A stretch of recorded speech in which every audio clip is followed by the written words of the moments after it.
Hey everybody, welcome to another model building workshop. I am Mr. Allen. I'm coming to you from my basement workshop here in Providence, Rhode Island on behalf of the Community Libraries of Providence.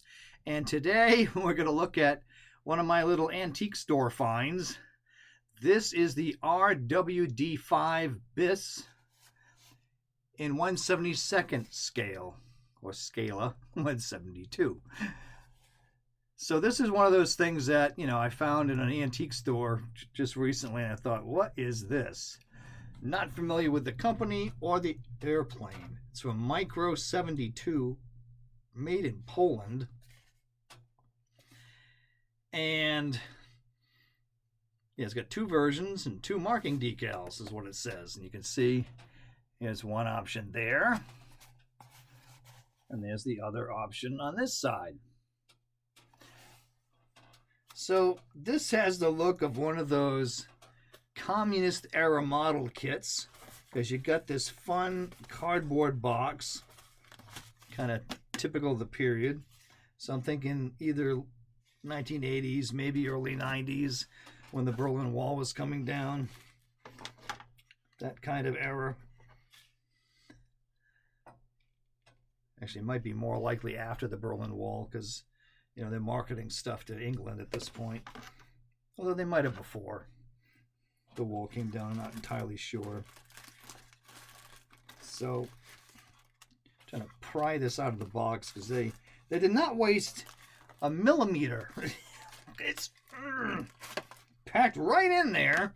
Should probably open this bag up.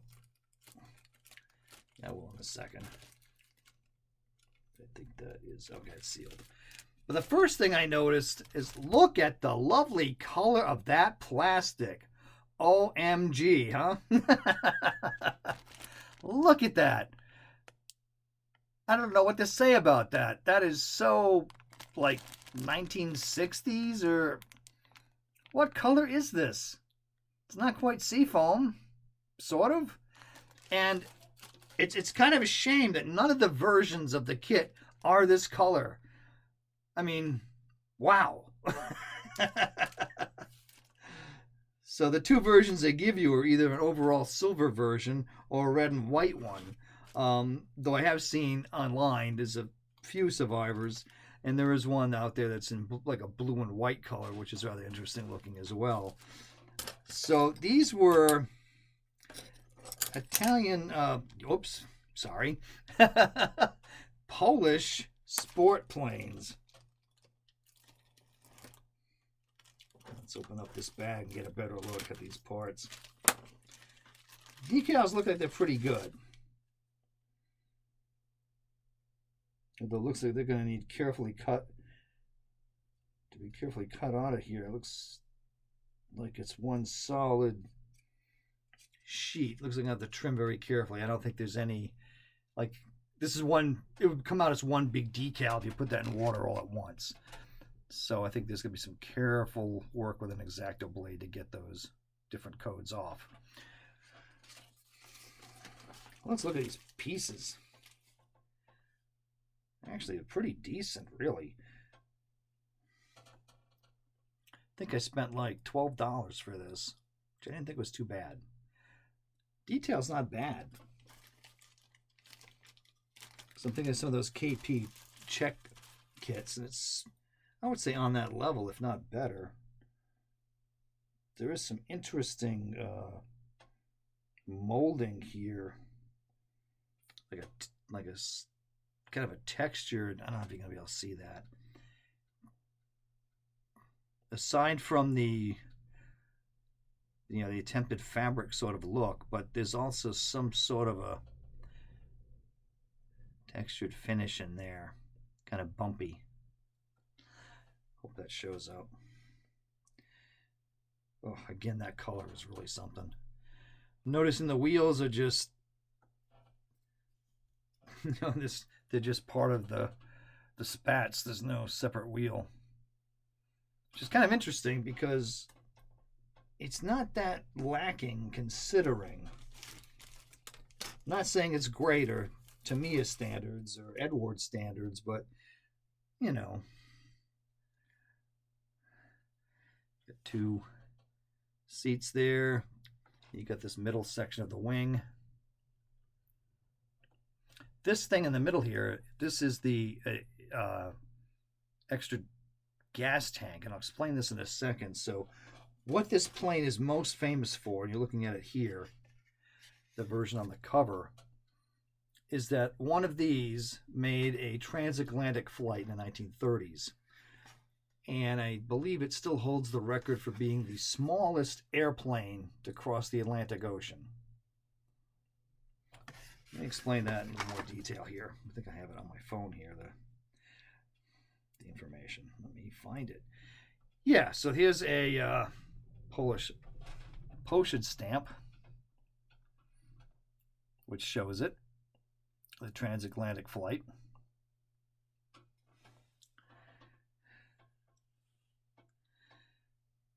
Done in 1933 with the RWD-5 BIS or BIS version, which is the improved version.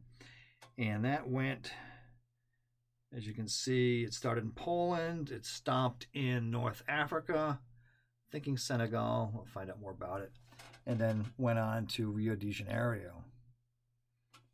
Not bad, huh? One guy and one big gas tank. Let me see if I can find the other information here on this airplane.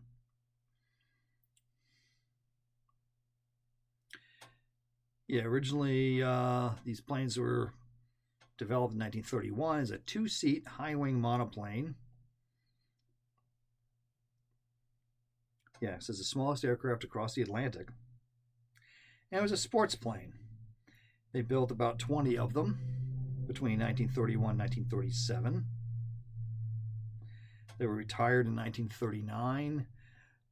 I'm getting the sense that might be a polite way of phrasing it, as when the war broke out, so much for these. It looks like, as I mentioned, that some had survived the war, because there was one I saw flying on a video. Let's see, the flight across the Atlantic. In March 1933, a special single-seat version was built with a 130 horsepower Gypsy Major engine. I'm getting some Wikipedia, by the way. And they added a 300-liter extra fuel tank for it. Took some of the windows off. Added some extra fuel tanks in the wings. And it could go 3,100 miles. And I'm getting this guy's name right. Stanislaw Skaczynski flew this plane from Warsaw to Rio de Janeiro on 27th April to 24th June of 1933 on a path of 11,113 miles.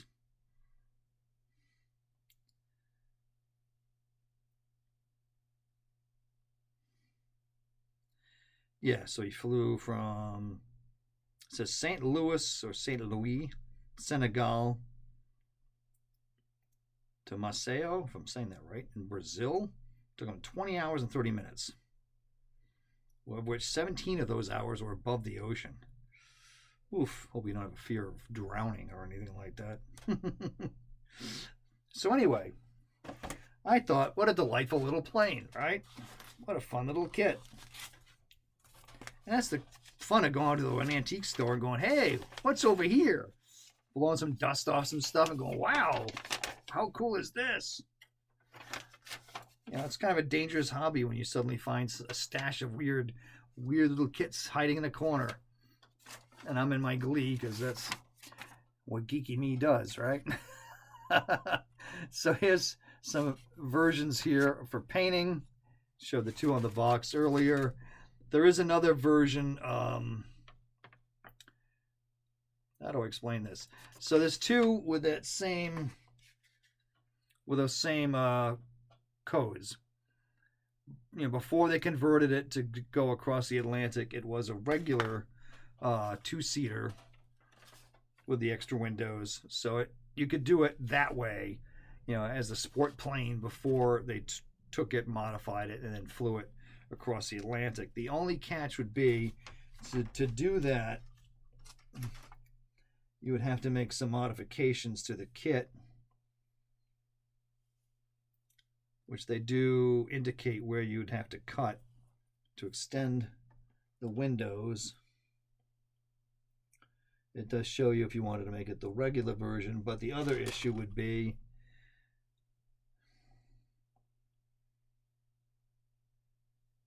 hang on, maybe not. Yeah, if you extended it, there's supposed to be, all right. If you look carefully there, I don't know if you can see it on this bottom one here, you can see that there's an indication for a door. If it was the two-seat aircraft, you would extend this out, the window, and there should be a second door here. But it's not on the fuselage, so I don't know how you do that part. So, the simpler version would be to do the one that's going across the Atlantic. Let's look at the instruction sheet, such as it is typical of those early Cold War or post-Cold War instruction sheets. I'm surprised it's got two colors. I mean, that's big money there. So very straightforward, very simple instructions, although it doesn't completely explain what's going on here. You have the question mark there, which kind of explains A or B. So you really have to be paying attention to what you're doing if you want the one with a spare, the extra gas tank for the transatlantic version or not. So you kind of have to be paying attention prior to, and I'm glad I did a little bit of reading as to what this thing was to figure that out, because the English on here is not great. If your Polish is good, then you're all set. So again, pretty basic instructions, but then it doesn't look like it's a very complicated model anyway. Yeah, and it shows you here. This also goes in a weird way. It goes 1, 2, and then 3. Okay. And then 4, 5. Yeah, it's interesting. Follow the bouncing ball. So yeah, you'd have to cut this piece to do the windows for the sport version. But it also, all right, if you look at that, it shows you that there's suddenly 2 doors. Yeah, but it's molded with only one, so you'd have to get pretty handy with your X-Acto blade to create the second door. Or not, and just go with it. So, up to you. I'm trying to see if there's a date on this. I probably should have looked up that part of the model. Oh well. Anyhow. But some fun instructions. This looks like it'll be a lot of fun. I'm looking forward to doing this because this is what I would call, I think I've used this term before on this channel, a palate cleanser. When you just want something fun to just monkey with, just dive in, build on a weekend, and not worry so much about. I know I'm not the only model builder that gets really hung up on detail and trying to make sure the painting and everything is just perfect. This, I think, is just a fun kit. Be fun to put it together, see what it looks like, and just go, cool. Although I do kind of wish in a way that I could keep it this color because that's just amazing. Okay, folks, that's what we got today. This fun little antique store find. I love finding things like this from companies I've never heard of. Yeah, cool, huh? All right, we'll see you on the next episode of the Model Building Workshop. So keep on building, okay? Catch you next time. Thanks. Bye.